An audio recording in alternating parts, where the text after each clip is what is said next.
Hello and welcome back to another Demis Hellen tutorial. We're going to be building a harder trance-based preset today. We're going to use some hard FM and we're going to use the SAW PWM as well as two classic oscillators as well. So we're going to use that SAW PWM and that hard FM there. And without further ado, let's get started. If you are wanting to follow along, load your copy of Spire up and then you can pause the video at the times where you just need to catch up.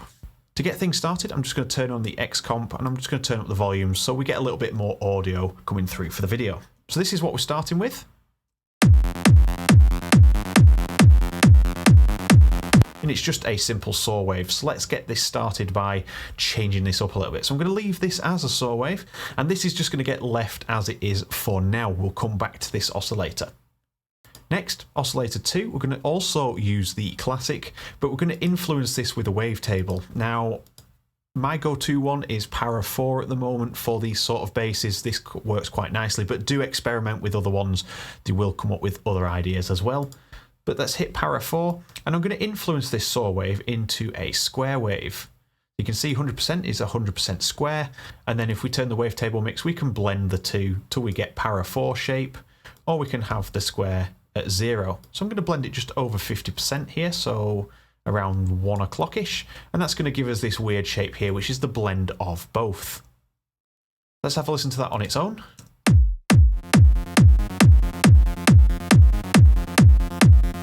And this is the importance of having a scope. Now I've got the right one open. We can see that we have mono here on the +1 side, so fully to the right, stereo in the middle, and then we have antiphase onto the left. And we want to keep out of this antiphase area, especially with basses. We want to keep more to that mono side, depending on the positioning of the bass. And with this being a mid bass that's got some lower mids in there, I'm wanting to keep this more over to the mono side, but I'm not afraid to use a little bit of that stereo as well. So let's just take a look at what those two oscillators are doing to this signal.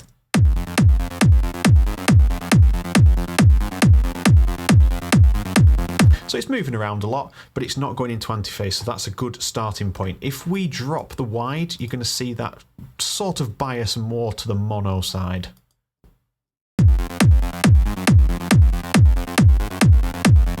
And the more we increase that width, the more it's going to start jumping into that antiphase, and that's what we want to avoid. So keeping that around 11 o'clock seems to work okay at this moment. And this is where basses get a little bit dicey. If you're going to be using more than one unison voice, you're going to jump into trouble of this antiphase issue. So control it using the width, control it using the phase position. You can lock the phase position here just by dragging, and you'll hear certain points of the waveform are punchier and softer than other portions. So choose wisely, but this, we're just going to leave the phase at 0. Moving on to oscillator 3, we're now going to turn this up to 50%. I'm going to mute these two so we can hear what's going on, and we're going to select the SAW PWM. So this is the first one of the non-classics that we're going to use, and this looks like this to start with and sounds like this.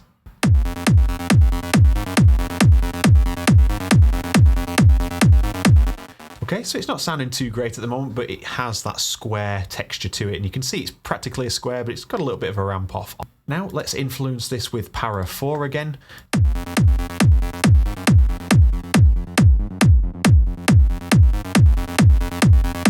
So we can hear the full influence of Para 4 at 100% and obviously the full influence of SAW PWM at this stage. So we're going to have the wavetable mix set to 100% in this case, and I'm going to drop this 1 octave, and this is to add the sort of lower grit that we want to hear. We don't want it to become a sub bass. We want to hear a few lower frequencies in there just to give it a little bit of width, and then the user can control it from that point.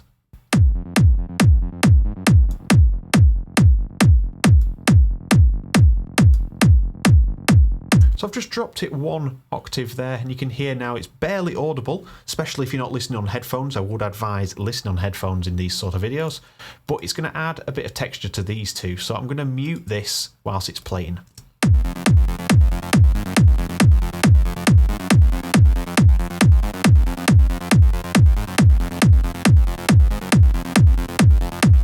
You can see here down in the mids, you can see the extra detail that is adding in.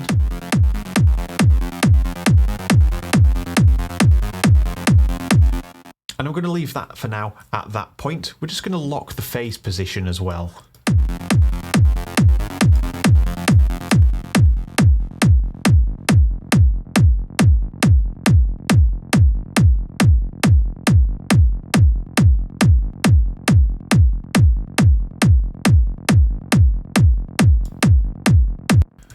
going to lock the phase around there, that'll do for now. And then we have all three sounds together like this.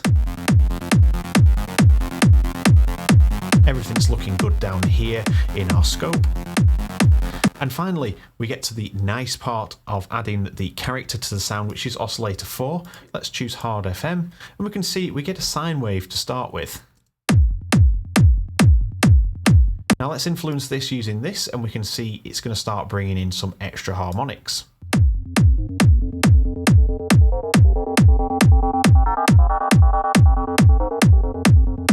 Let's have a listen to what Control B does.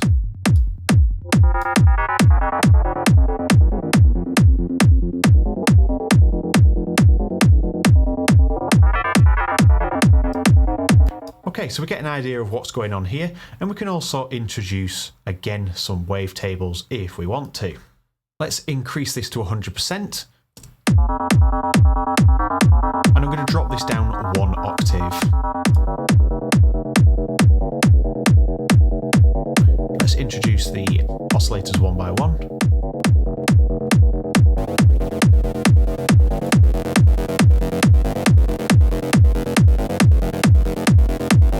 And we're just going to invert the phase of this oscillator as well.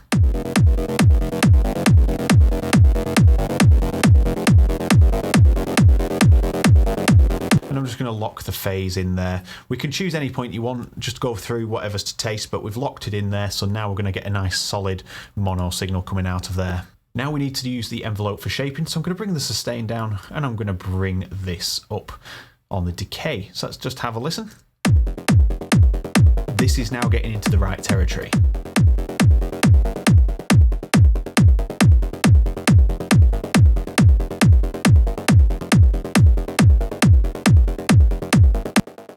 Okay, and now we've got that shortened down. We could increase the sustain a little bit there just to get some feed coming through.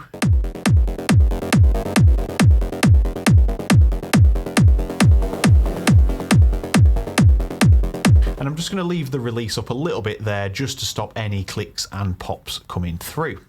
So now we've got that set up, we can focus looking at filters. And the one that's going to work best for us today is going to be Acido, which is the second in the list. So now the kick is muted, let's just drag this down and see how this affects our sound.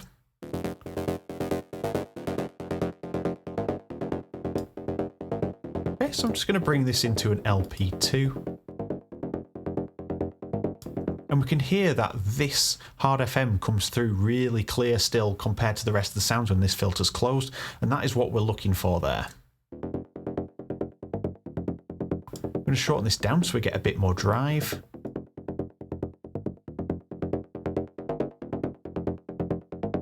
And I'm going to use the key tracking to bias the left part of the keyboard more, so the lower frequencies where the bass is operating are going to be a little bit more prominent, and it just helps it cut through without altering the amount of your envelope. And now we can get to the effects that we can use here in the top left. We're going to use the shaper, and then you can use reverb, delay, chorus and phasing if you so wish, but we're just going to use shaper today. So we know that's working. We're just going to mute all the rest so you can visually see that we're only using this shaper. In the modes, we're going to use hard, and then we're just going to turn the dry wet up to 100%, and let's have a listen to how this sounds when we increase the drive.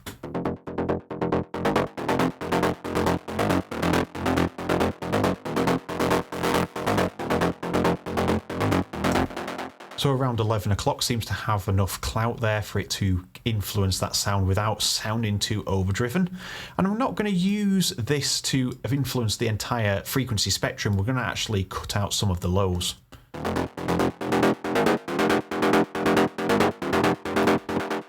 And just to let you know, we do have a couple of effects because this is from a demo audio track that I am making for my new pack that's going to be out for Spire, and that will include a bit of stereo delay, which we can hear obviously even more now with the shaper. We do have a little bit of sidechain on there, and we do have a little bit of EQ just rolling off the lows around 100 Hz. So they're the only things, so there's nothing actually really happening to shape the sound, it's just to clean it up a little bit for the demo. So now that we've got a drive there and the low cut set, because that sounds quite nice at that position, we can now just bring this audio volume back down a little bit. And we're getting a lot of drive from that, so we could reshape these if we wanted to. So let's just have a listen to how these sound with a slightly less on the decay.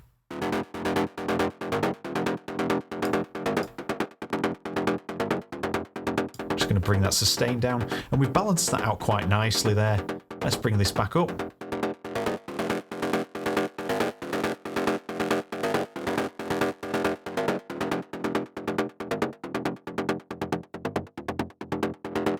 So I'm going to set this to LP4. I'm just going to give this the maximum effect that Acido can have.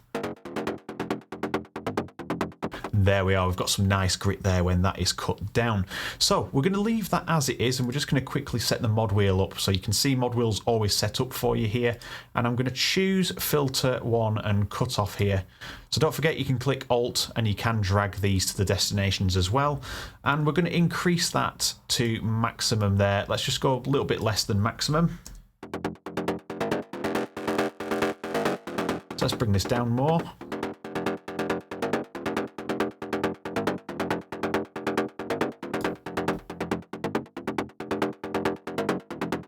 There, so we're not opening the filter all the way. We don't need to hear that filter totally open. It doesn't sound too great, and it's not going to fit into a track very well when you're using the mod wheel to open up the entire filter on this bass. Jumping back into here, we can add a little bit more pace. Let's just add a few finishing touches to this, and then this preset is done. And this is going to involve envelope 2. So I'm going to bring the sustain down, and I'm going to click up here, and this changes the envelope type. So we want this to be quite a sharp decay curve. And we're going to increase that just a smidge for now. I'm going to leave that release there just to stop any clicking. And we're going to use this to use the whole oscillator pitch. And we're going to use this amount here to control how much of that pitch we're going to hear. And because it's a really quick envelope decay rate there, that is going to create a nice little snap at the start of our sound.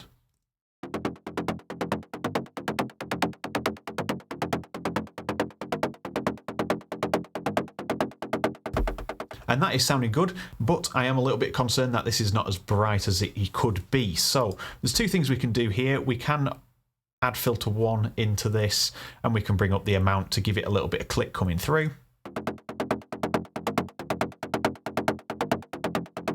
Or we could use the EQ, so we could scroll down here and choose EQ, but let's do it the other way because we need to turn this on anyway. And we're going to use the top level, so we're going to use the high level, and we're going to drag that across to there. Now we're controlling the EQ high level.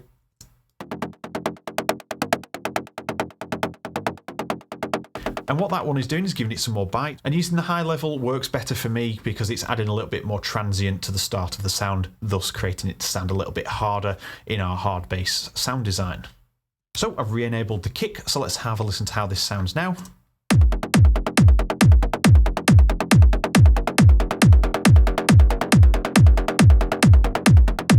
Okay, so the filter is a little bit too close, so I'm going to adjust the starting position.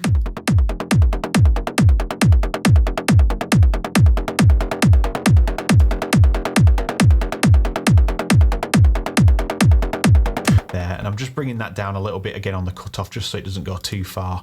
And then we can control all the rest with this. And what we can do is, because we've used both slots here, we can use the matrix to use envelope 2 even further. So select envelope 2 as our source. And then we can use the filter 1 cutoff as desired before, and we can just use the shape of envelope 2 to add the cutoff into that mix as well. So let's bring this mod wheel down.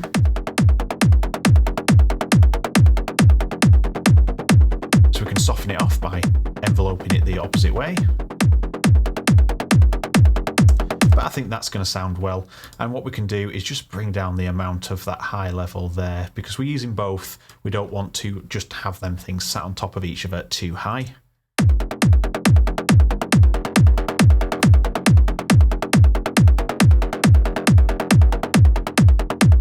And now that we have our oscillator pitch and high level sorted, as well as our matrix cutoff, using envelope 2 as well, so we've got all three attacking the transient of our bass. But it's a little bit clicky, and you might have noticed from that point that these oscillators were added with extra transients.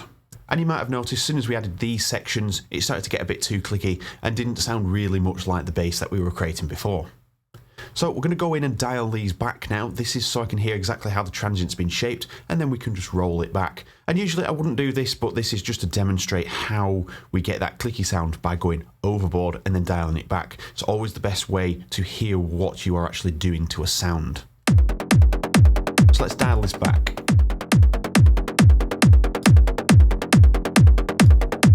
going to do is open up envelope 4 as well. So I'm just going to raise the decay and a little bit of sustain so we let some of that hard FM goodness come back through.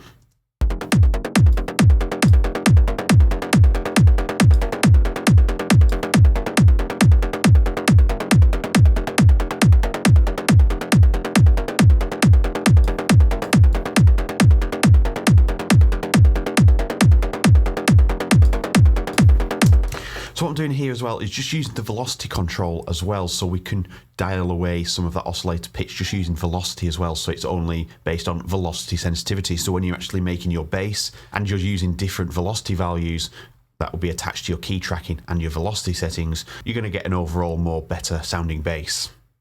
So we've opened up the sound again. Let's just check envelope 1. I might open up this as well.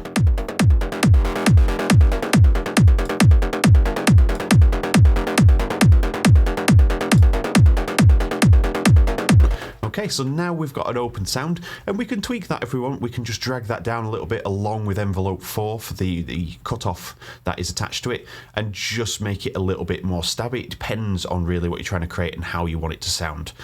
And there we are. That is some hard trance-based sound design. If you were following along and you have any questions, as always, let me know down in the comments. I'll be happy to answer anything related to the video. And if you haven't already, hit the subscribe and the bell icon so you get notified when I upload. There is some series happening at the moment alongside my normal videos, and it'll give you the first heads up when a new video is launched. So thank you very much for watching, and I hope you all have a great day, and I will see you in the next one.